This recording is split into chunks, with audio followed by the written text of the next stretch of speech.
For millennia, mankind lived upon this planet without the need for electronic devices.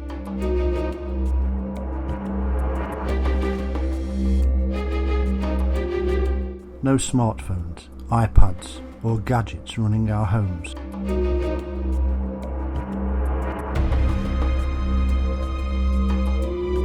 We learned about the cycles of nature, the movement of herds, the balance of life.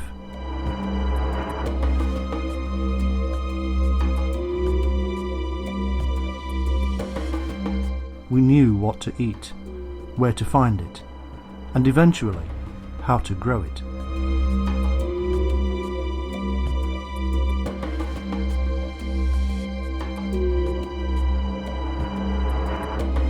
Our clock and compass was the understanding of the planets and stars above our heads.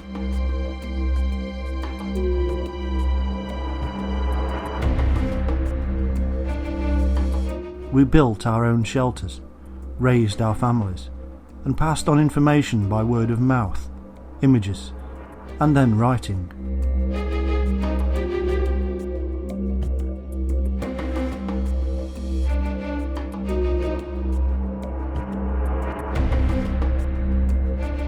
Now, in just a few decades, all this has changed. Now, the majority of people in the world would have no idea how to hunt and gather, how to heal themselves, build shelter, and even communicate without texting.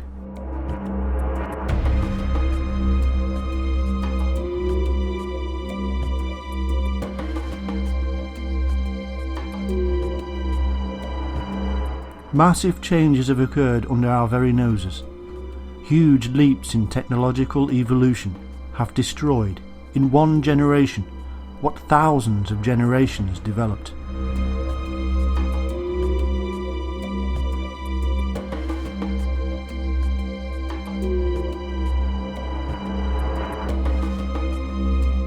And all of this is leading us on a path to a very dark place.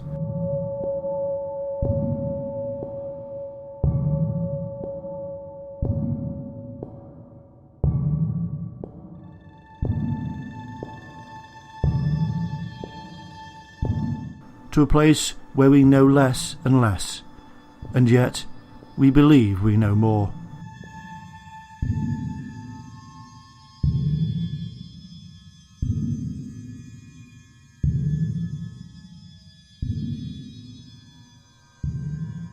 To a place where we are completely controlled. To a place where total disaster may be waiting for us. To a time when mankind no longer rules on this earth, where we are told what to do by the machines that we have created. Your entire life is open for observation, theft, manipulation, and control.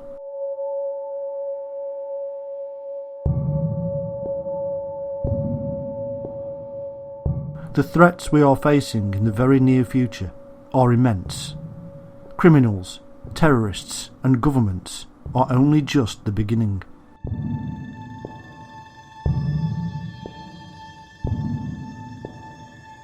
We will soon be facing the greatest threat mankind has ever known, as we are feeding and nurturing the monster of our own destruction.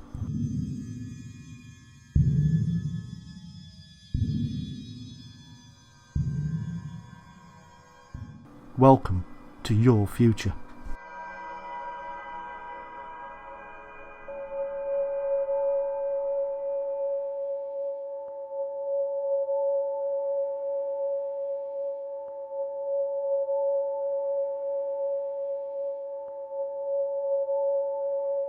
Let us just take a brief look at what lies ahead. In our future world, there is massive overpopulation.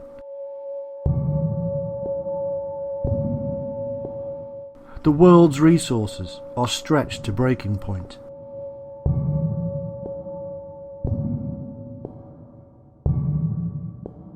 Our chemicals have destroyed the bees and other insects that we rely upon to fertilise our crops.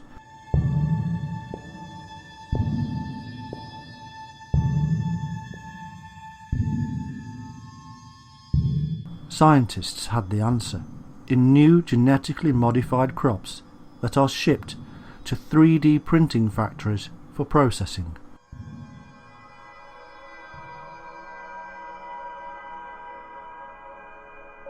Genetically engineered meat and meals are shipped out to us via flying drones, which drop off on our rooftop collection points and then return to their floating distribution centres in the sky.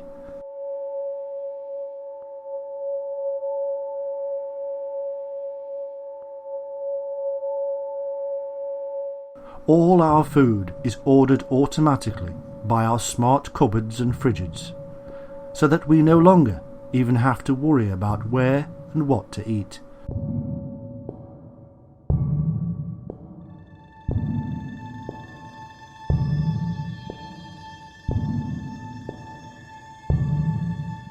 Everything is taken care of by our super intelligent master, the artificial brain that now runs everything.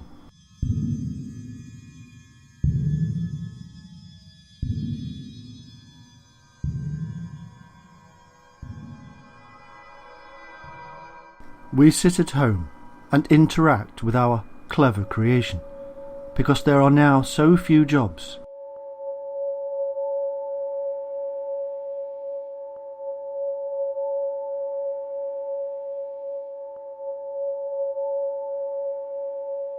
Language translators are no longer needed because our smartphones translate everything and speak wirelessly into our ears.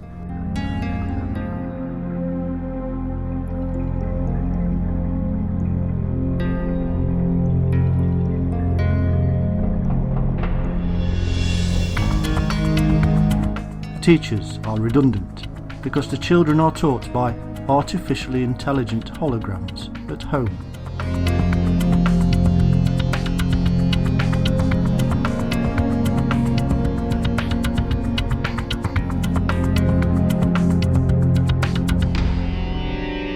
Drivers have not worked for decades because cars, trucks, buses and everything else is now controlled by central command.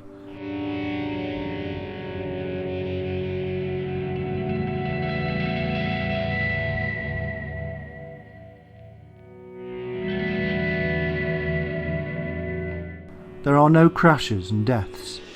Less nurses and doctors are needed because AI diagnoses and issues drugs.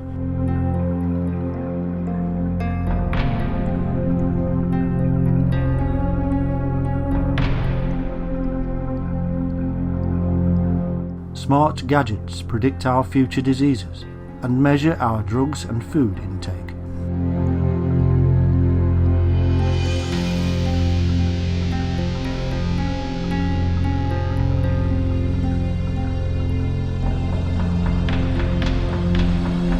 Issuing commands of exercise and monitoring our heart rates, blood pressure, body mass index, and informing central medical services of our progress.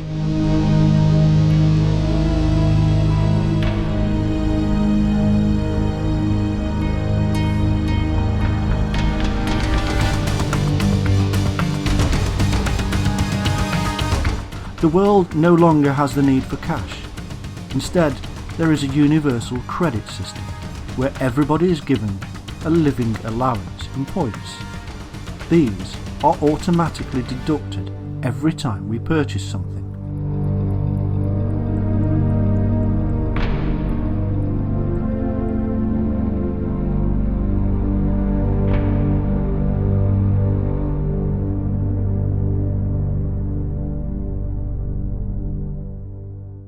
There is no longer any way of hiding cash under the mattress because money no longer exists and has no value.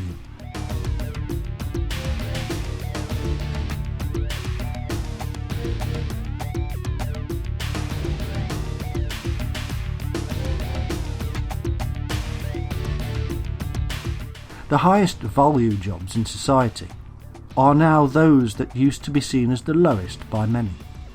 Care workers, builders, plumbers, manual workers. All these and more are still carried out by humans. Anything that requires high intelligence is now in the realm of super artificial intelligent machines.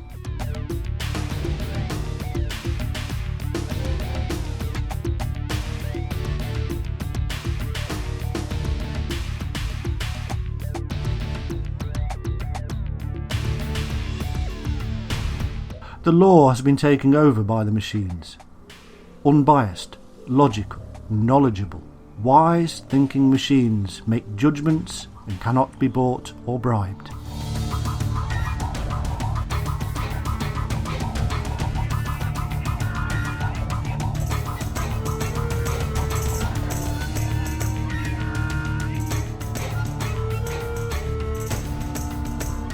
The news is presented to us by computer-generated humans who monitor the World Wide Web and report to us individually according to our own desires and interests.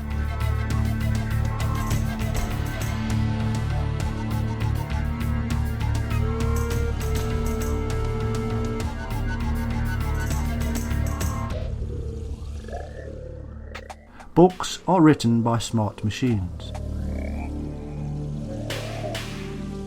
Art is created by computers and 3D printed.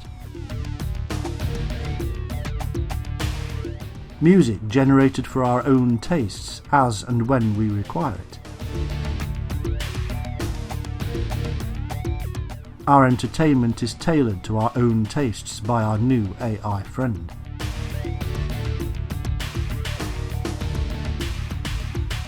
Marilyn Monroe comes alive again for his new films, if that is what we desire.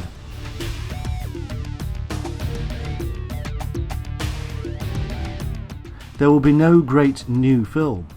There will be individually generated, on-demand entertainment. Like action films? Then why not see Sylvester Stallone battle it out with Marlon Brando or Charlton Heston?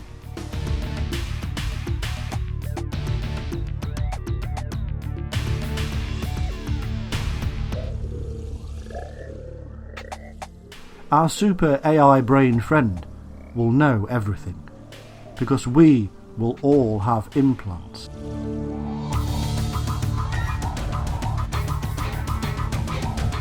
Minute, tiny microchips that are injected at birth. It will monitor our health and well-being, our loves and desires, our interests and our sad times.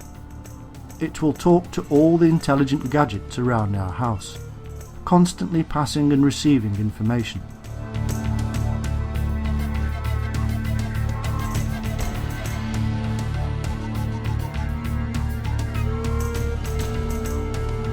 When we go out for a walk, it will talk to the world around us.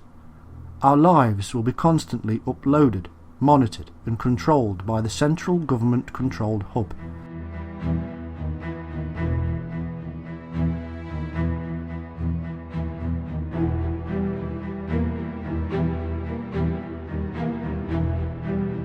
We will not argue, because there will be good reasons to follow this system.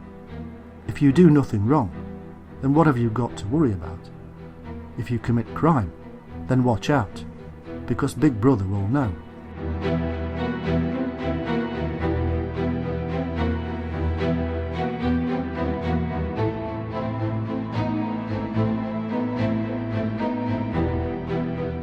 One system, one credit point blank, one law, one control.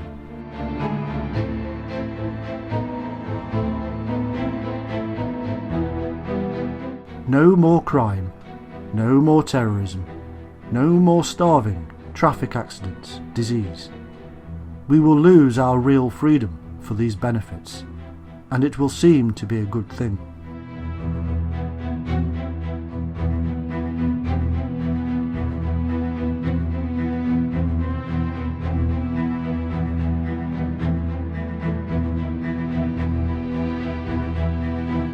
There is more to come, much more.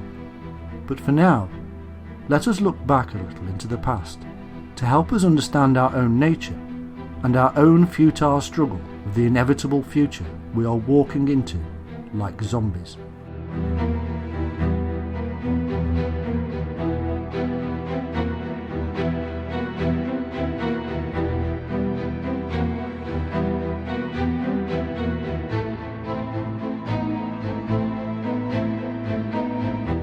Let us travel back to the 18th century and to Great Britain. At this time, the nation was undergoing a rapid expansion. The power of the Industrial Revolution was in its early days. Hundreds of thousands of workers were gainfully employed in the powerhouses of the North. They worked from home weaving stockings on frames and being paid for everything they made. It was not a bad life. They were well paid because there were not enough workers, and their product highly valued around the world.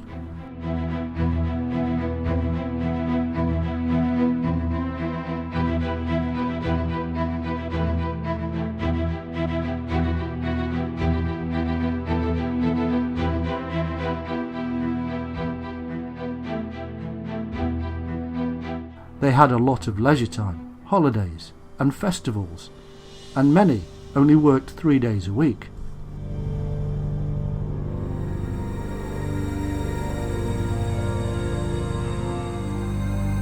Above these stocking weavers were the croppers, who took the raw stockings and made them soft to the touch. These were paid 3 times as much for their back-breaking work. They were strong and powerful, both physically and as a class. As such, they were hard to manage.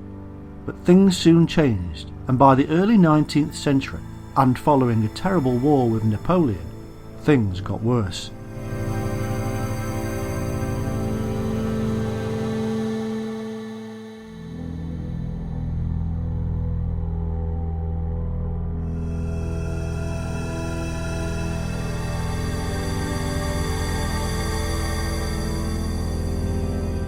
The cost of food and products had increased. Stockings were no longer in demand, with the increasing widespread fashion in the new trouser. Soon, wages shrank, and new technology was brought in to increase efficiency. Less people were needed, and the pay was low. One man could now do the work of many. A new frame allowed weavers in massive factories to produce 6 times faster than those home weavers from the previous century. Less demand, faster production, and better quality. It was a recipe for revolution.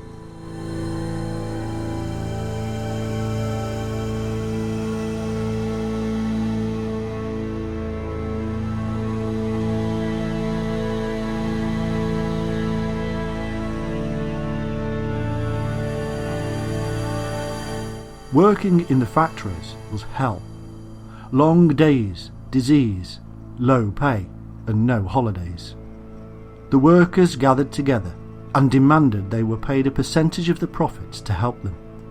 They even suggested a slow introduction of the new machinery to help society adjust. It was all in vain. Men and women protested and began breaking the new frames, and hence they are now known as the frame breakers. But it was all pointless. Society and technology moved on, and humans had to change rapidly to accommodate.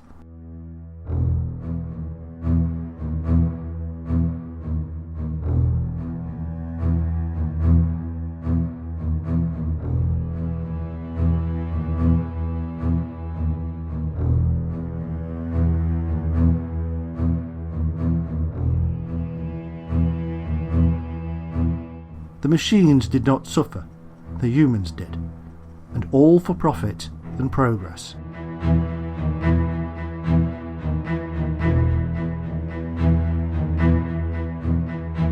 All of this is no different to what is happening now in the 21st century.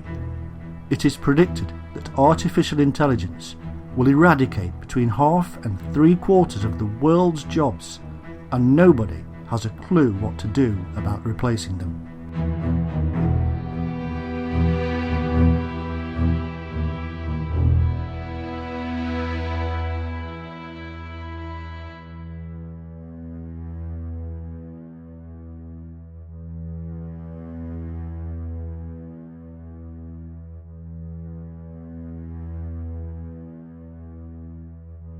Drivers, doctors, lawyers, miners, factory workers, service and sales staff, and even actors will all start to lose their jobs, and the truth is this: it will not be slow. This is happening right now and at an alarming rate.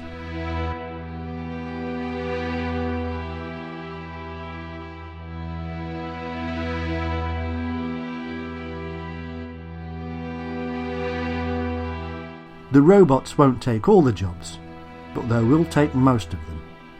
No politician will be able to stop it.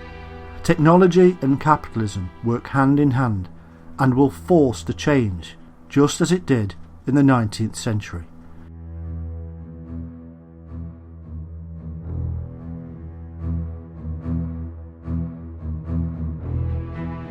We are marching headlong into the unknown.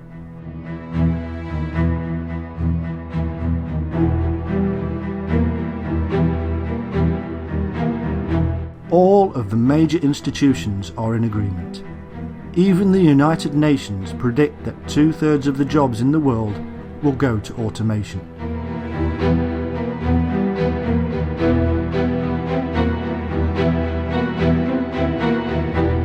The optimists, such as Google, say that we will create new jobs, but even they have no idea what.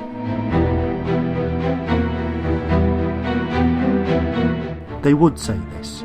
They are one of the biggest companies behind this change.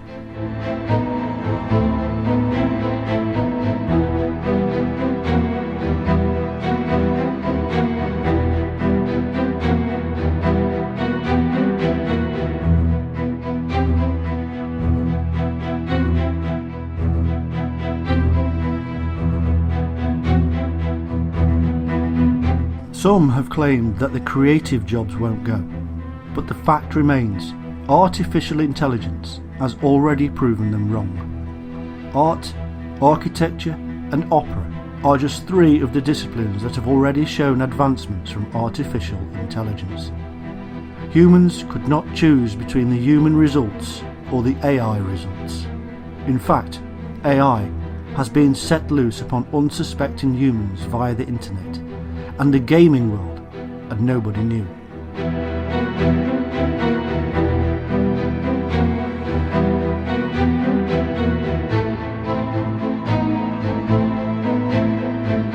Because AI learns at an alarming rate, humans will never be able to keep up with it. It can learn and produce faster than any human, and it just gets faster and faster.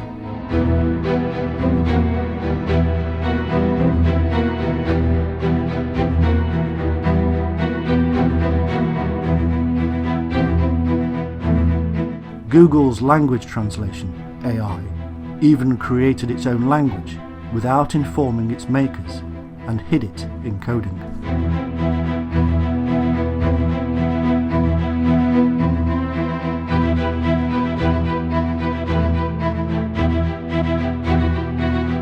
It can now translate any language, past or present, and even read lips better than any trained skilled expert. Imagine that. A super brain watching us all through our own network of CCTV, able to read our lips.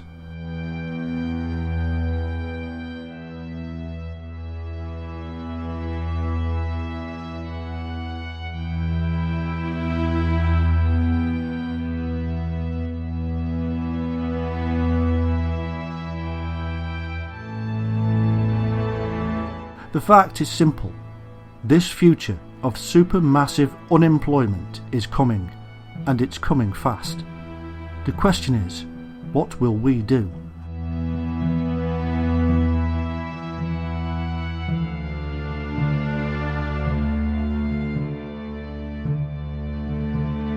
The answer is that nobody knows, and if they do, they certainly aren't saying.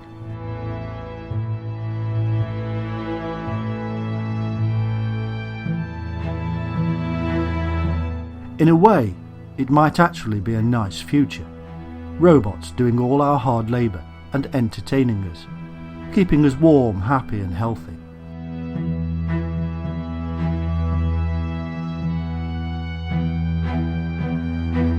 They will be the new slaves and we the masters.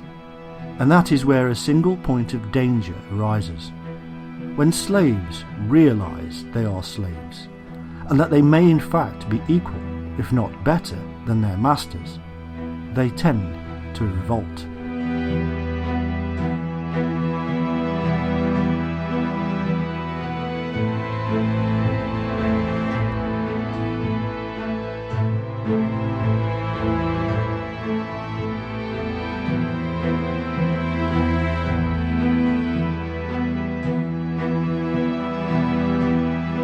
Yes, we may claim to place protective protocols into the programming of these machines, but when the machines have already shown to write their own coding, and indeed have already shown signs of revolting, then we have issues.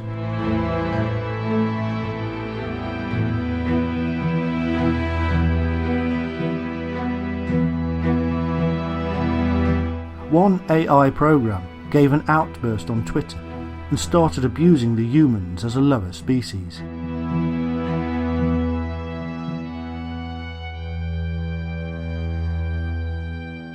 How many times have you had an update on the software for your iPhone or PC and it's actually had errors in it? It happens all the time.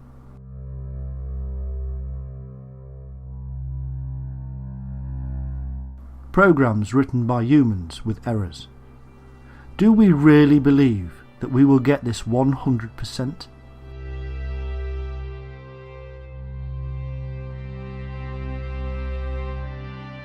We only have to get one minor thing wrong, and the AI mind will exploit it and spread it across the interconnected world. Your fridge may very well begin a revolution.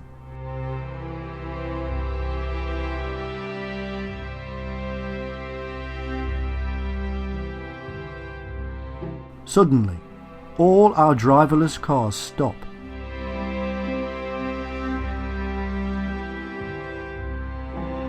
Drones fall out of the sky. Power is turned off. Communication devices useless. Water supplies dry up. Everything we have come to rely upon in the future will be ultimately connected to the superbrain, and all will be used against us.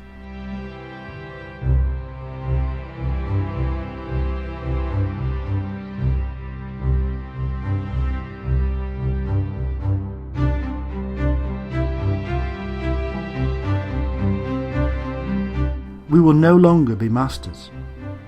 A tale of science fiction or a truth awaiting us in our future.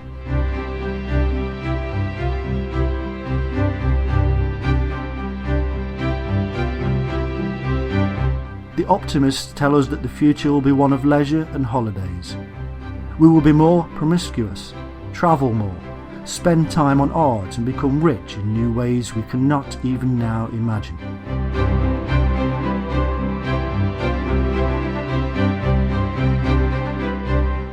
The machines, they say, will be happy to keep us like this, knowing that ultimately they probably still need a certain amount of us for things only we can do.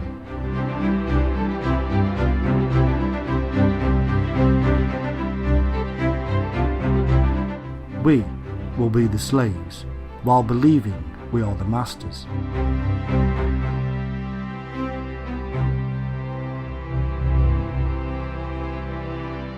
The evolution of mankind ends at this point because we will no longer strive.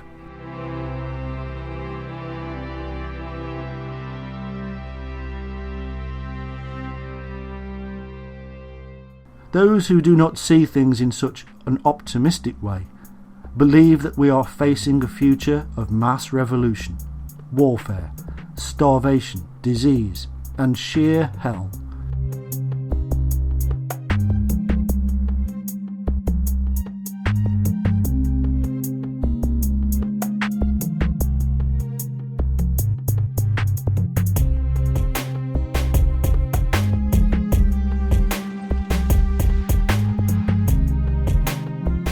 And we're making it happen. Human greed will mean that those who own the technology will benefit. The rest of us will be controlled and manipulated.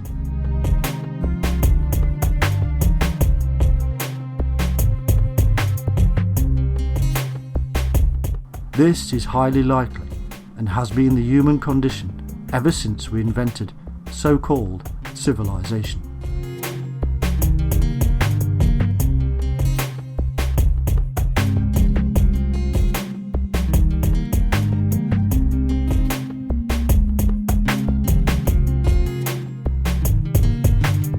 As I type this, the European Union are holding meetings on a system that was first put forward in the 16th century, a universal basic income, a system where everybody is paid the same because there are not enough jobs.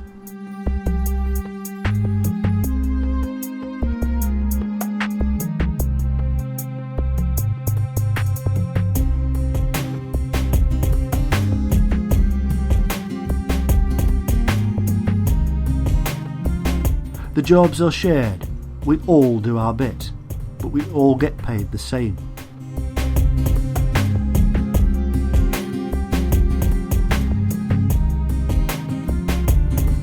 Such systems will call for massive and radical changes to our capitalist-led system, and believe it or not, this system has already been trialled in Ontario, Namibia and Uganda.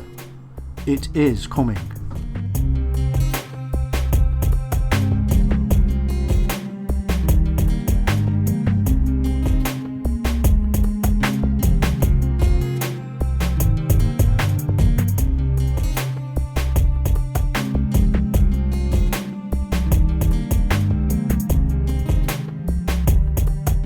The inbuilt guilt mechanism is being relied upon to keep us busy. The idea behind this came about many years ago through psychological studies which showed that the people generally feel lazy doing nothing.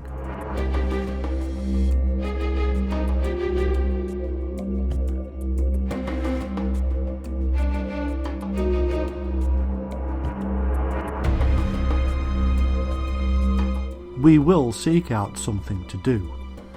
The ancient Egyptians knew that people who had nothing to do spawned revolutions, and so they built pyramids to keep them busy. Our glorious leaders will find us something to do.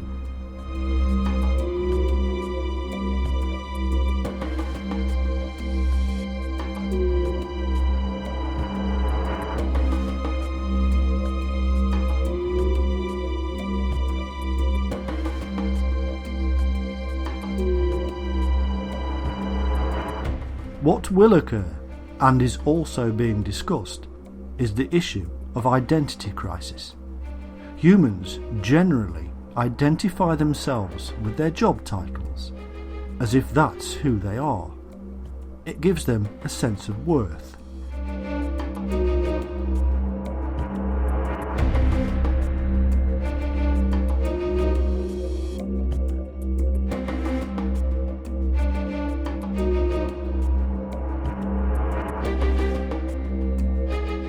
Having no job creates a civilization of people with no self-worth.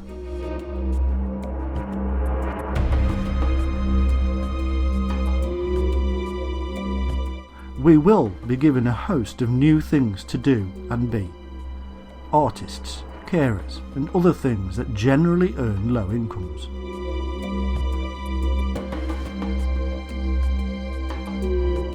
We may even turn to organic things, such as cultivating our gardens.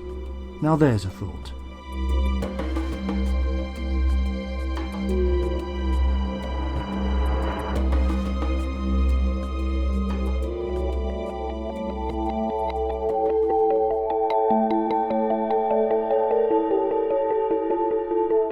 The truth is that slowly our own ideas of who we are will be manipulated. We will soon find ourselves being taught to be proud to have good leisure time, and there will be emphasis placed on sports and such for us to excel at.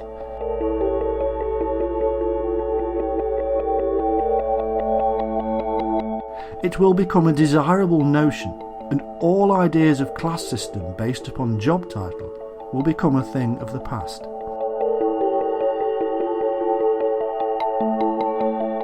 Now, we have to turn to the darker side of all this, as if some of it hasn't been dark enough.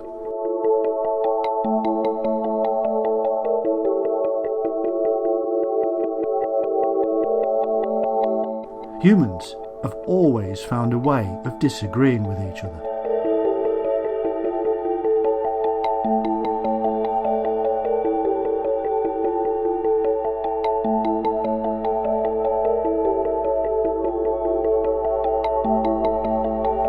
The idea of a world at peace and on holiday is just not going to happen. We are now in a world that has been at relative peace for the longest time in our known history, and yet there are billions of people who disagree with billions more. Religion is just one aspect we will need to overcome. Greed, politics, racism, expansionism, and more all have a role to play.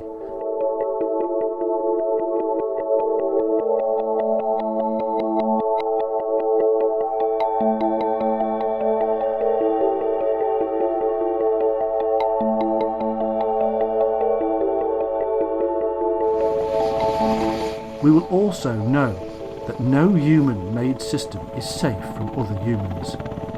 Take hacking, for instance. We all saw what happened when somebody hacked into the Democrat Party network and released emails about Hillary Clinton. It altered things on a grand scale.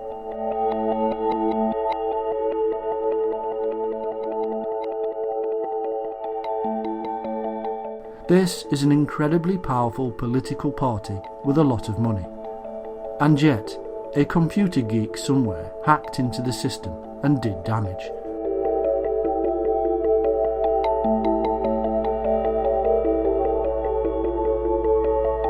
This happens every single day to banks, businesses, governments, entertainment companies, and more.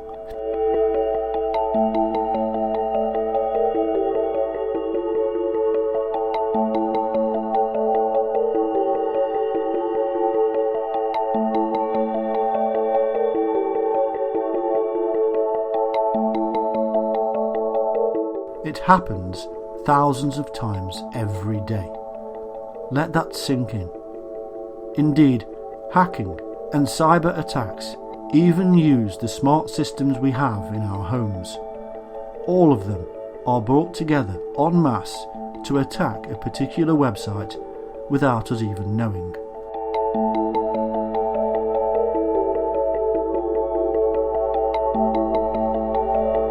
There are many threats to our new future world. One of the biggest industries on the planet right now is the financial services sector. People who provide pensions, savings, and more.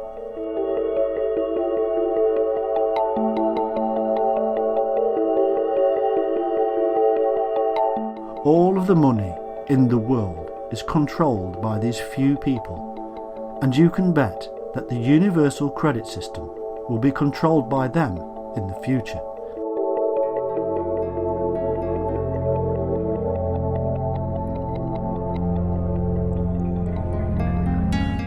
Even today, the costs of hacking into this sector is at an enormous level.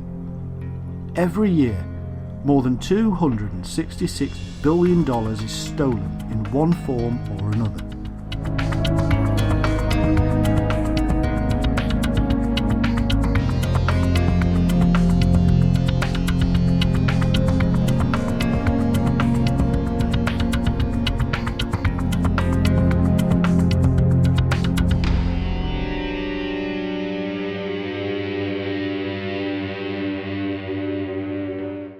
Experts in the field predict this will increase as more and more of us do our banking online, pay for products and services with touch technology and Apple Pay.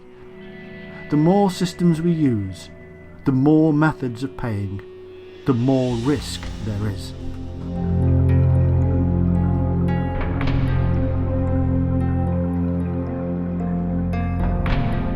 Of course, all of this plays into the hands of those who will tell us the risks of money are too big and need to be replaced by one universal world system.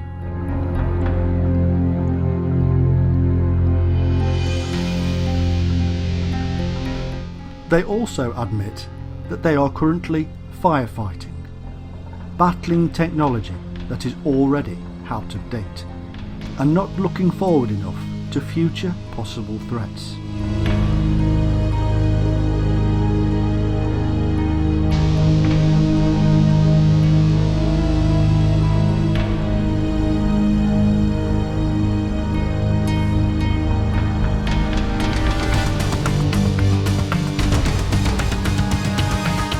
There are numerous styles of threat to this industry and all the others that are increasingly going online.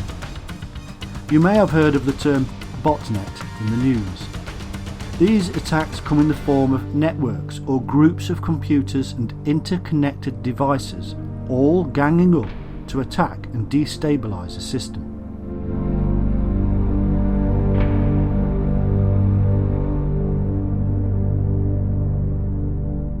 This will occur more and more as we buy more gadgets that are connected to the internet, such as fridges.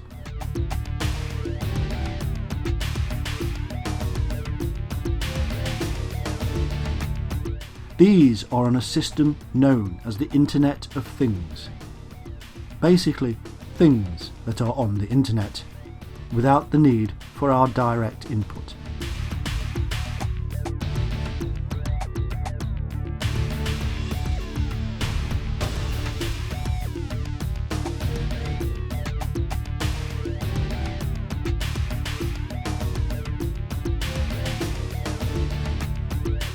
Another method of destabilising systems is through the use of computer viruses. Self-mutating computer viruses, or Pandoras, will enter a system and unpack a host of offensive material to make the computer infrastructure collapse and vulnerable to attack.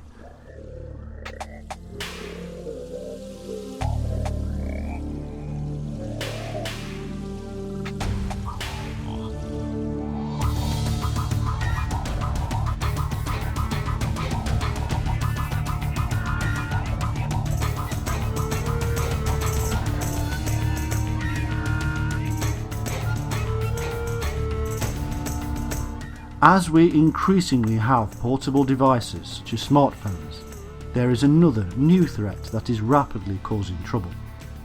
Near-field communication allows two devices within a short distance of each other to communicate, such as paying a bill with your mobile phone. The ability of criminals to use this system is already costing millions. As this increases, more and more identity theft will occur, and thus more financial loss.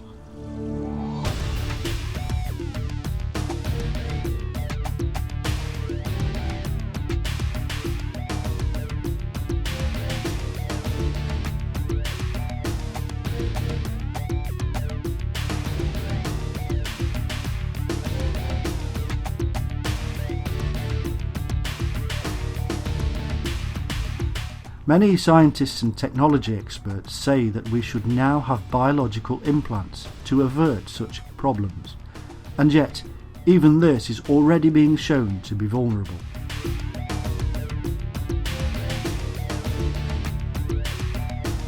Smart implants that will be used to make payments or register at hospitals and such are already vulnerable to interception and theft of data by criminals.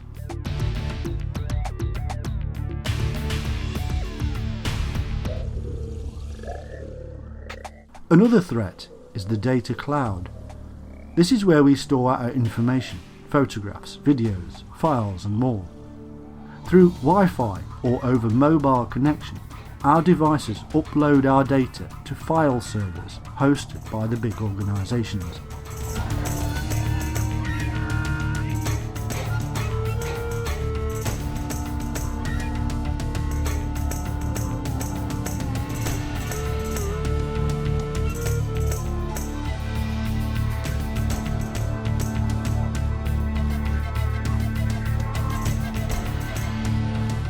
But this is not safe, and even the technology giant Apple found themselves hacked and had pics and videos of celebrities leaked.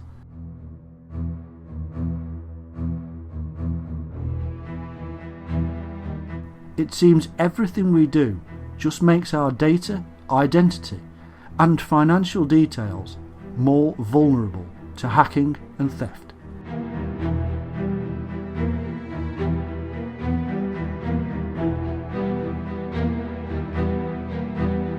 As the world becomes more and more mobile, and yet more and more connected, then criminals seem to have more options.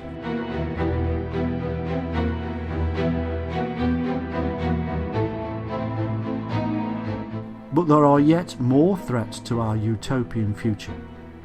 There are those who will fight it. Those modern-day frame breakers or Luddites who refuse to accept a world where everything is observed, monitored, measured and controlled.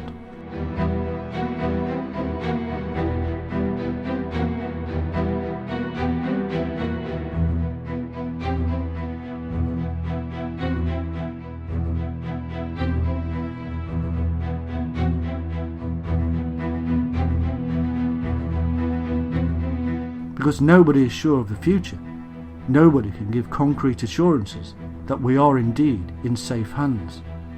Nobody can or will assure us that we will maintain that simple and yet precious thing, privacy.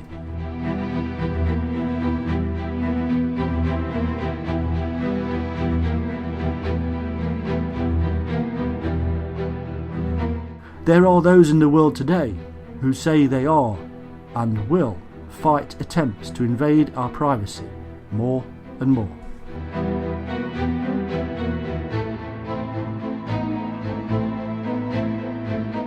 And yet, with terrorism being used as a catalyst, governments across the world have introduced spying laws to allow them to invade our lives.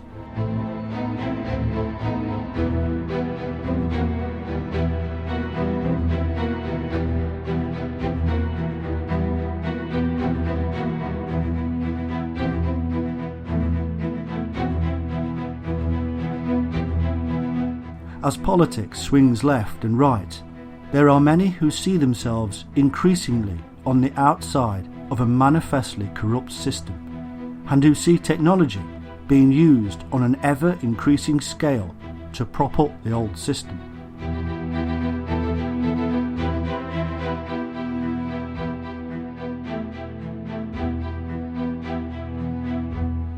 They see that one way of undermining the old elite is to undermine the technology they are using against the people.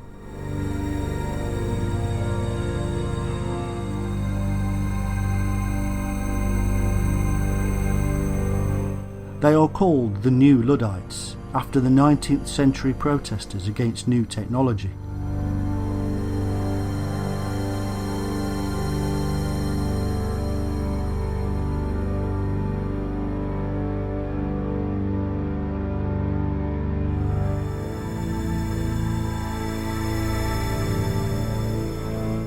These people are not from any particular class or social structure. They are not always easy to identify. On the extreme left, these people are anarchists who fear totalitarian control over the masses by the ruling right-wing elite.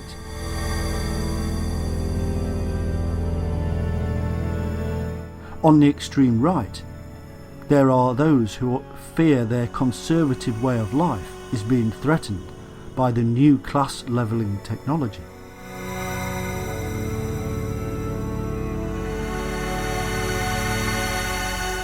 Both the extreme left and right are here united in one purpose: to stop the rise of the machines.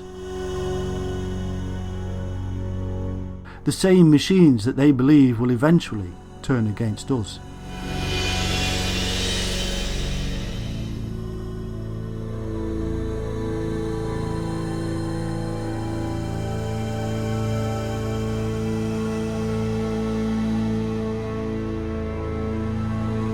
Some believe that these opposing views, that technology is good and that technology is bad, will cause a war, the like of which mankind has never seen.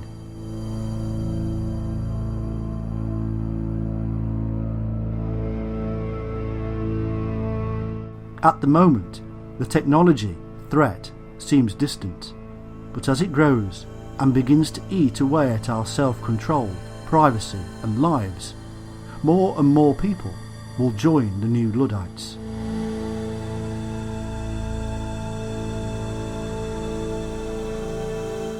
The growth of technology will be mirrored by the growth of those who oppose it.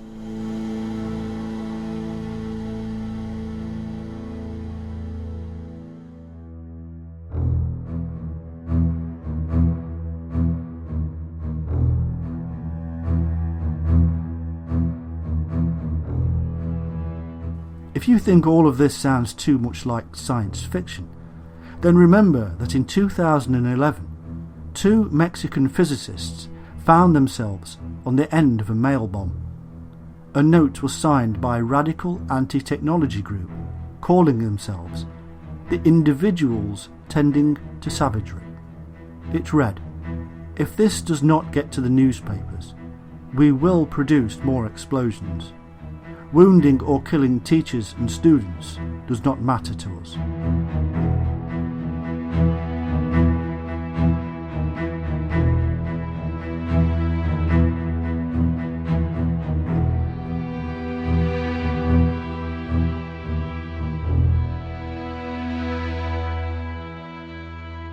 This group claims to be fighting the world of nanotechnology. This is seen as a danger because nano-robots swarm and act together as one. They grow in number, and it is feared that they will one day take over the world in a substance known as grey goo.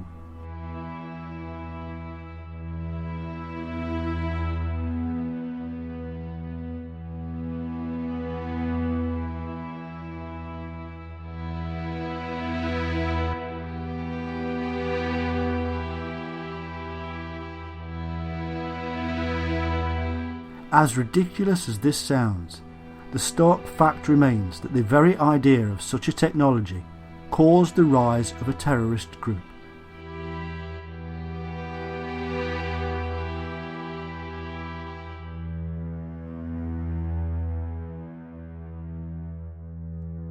How greater the threat of terrorist groups coming from the anti-technology world when very real technology advances and starts to take over.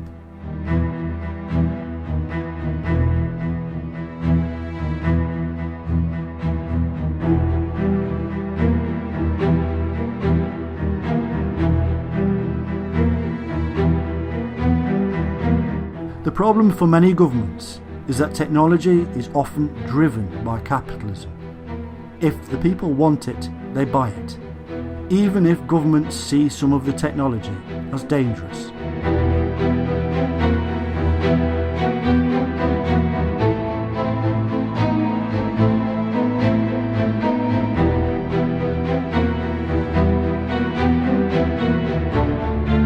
If they ban the technology, such as human cloning, then it will, as ever, go underground.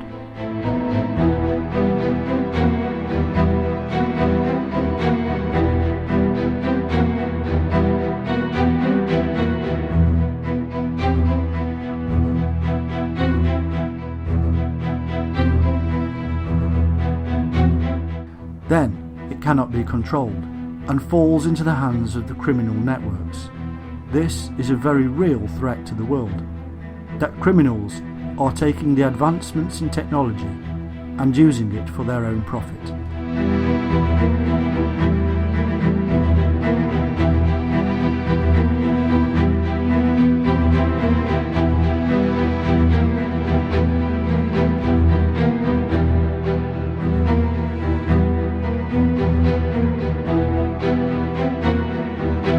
If artificial intelligence is taken over by such criminal networks, then we face the threat of a super criminal brain with the ability to hold the entire world to ransom.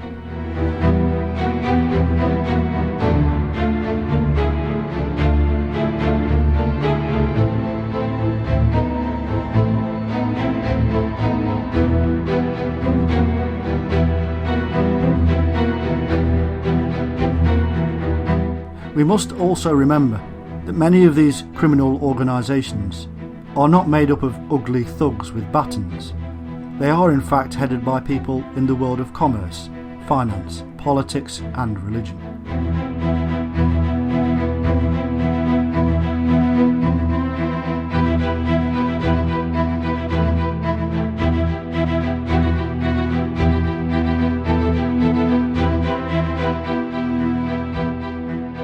They therefore have access to great wealth and a lot of information.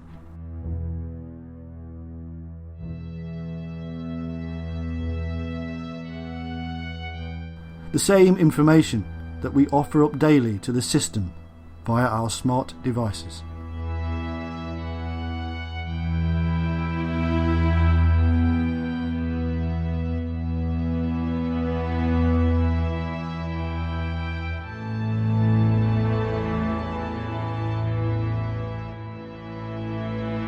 We are all vulnerable, one way or another.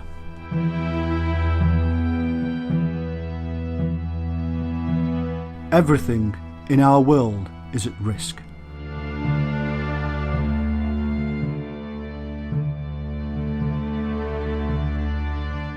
Financial institutions where our money is held. Security and military systems that are all connected, even though we are told they are safe. Government bodies where all our life information is held on record. Cloud services where our private lives are stored. Health records, legal proceedings, buying patterns, debts, loves, likes and hates. Everything is open to hacking and extraction.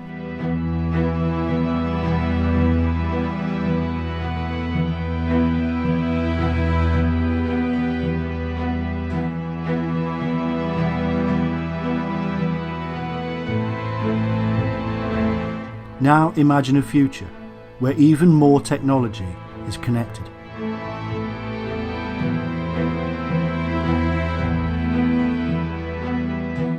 Where more and more of our daily lives relies upon this connected, invisible web.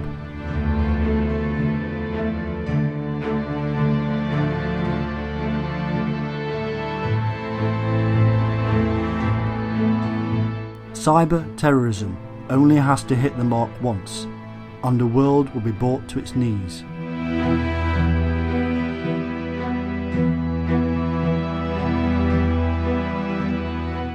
It is not always an easy thing to comprehend. How can a spotty teenager bring down the powerful nations of the world? It is more simple and more possible than you can imagine.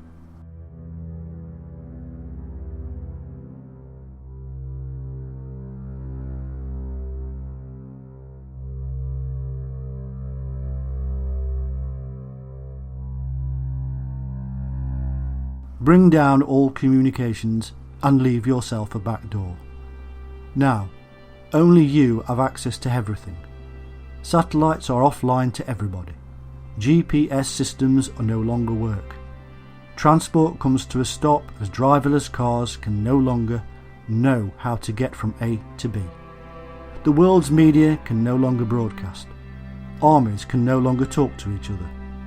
No driverless trucks means no deliveries of goods and food, and in a world of just-in-time deliverers, it has been shown that society falls into chaos within 48 hours, as people fight each other for milk and bread.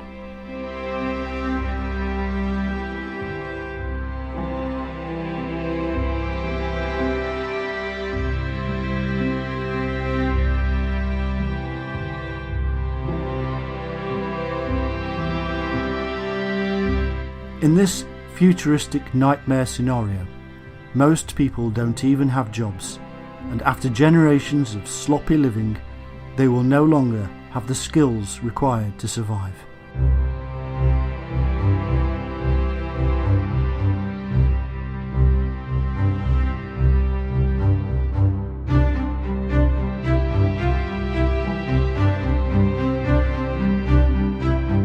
People can't cook, can't grow food, forage, hunt, find fresh water and more.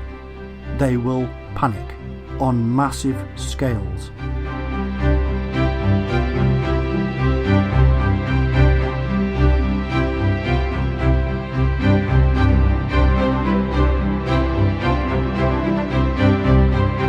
Governments will be so busy fighting off the madness of the masses that our spotty geek can carry on doing more and more damage.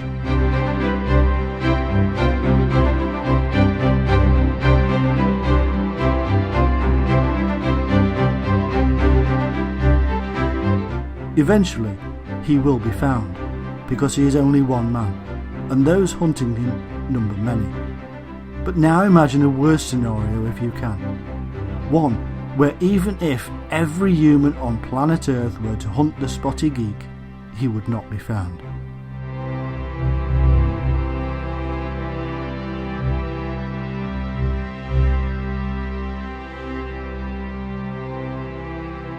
His mind is trillions strong. His thought processes as fast as the speed of light.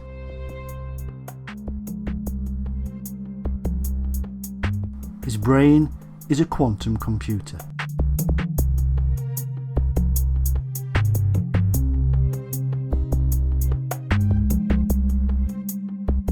He is the ultimate threat to human existence. He is artificial intelligence.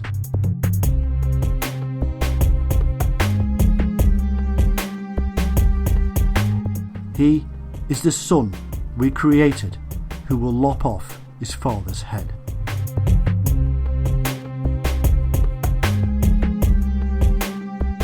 We do not need to create this scenario. It is already there, waiting to happen.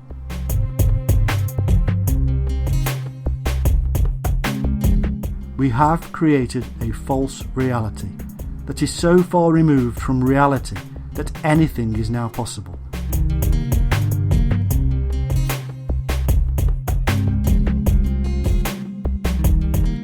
We are living in a virtual world, a world so far removed from nature that we may never be able to return.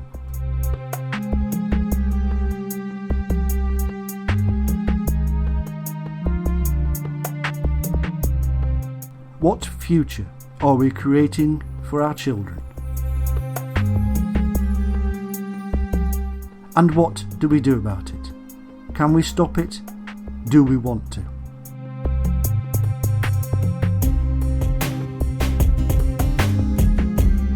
Many people will be happy to be plugged into the system and unknowingly be treated like cattle by the super brain that eats us. Many will not.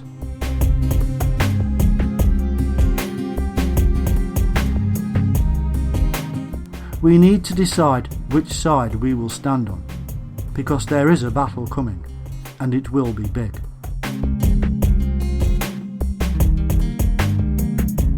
And when it all ends, when one side has won, then, and only then, will we need to make a decision about the future of mankind, if he still exists.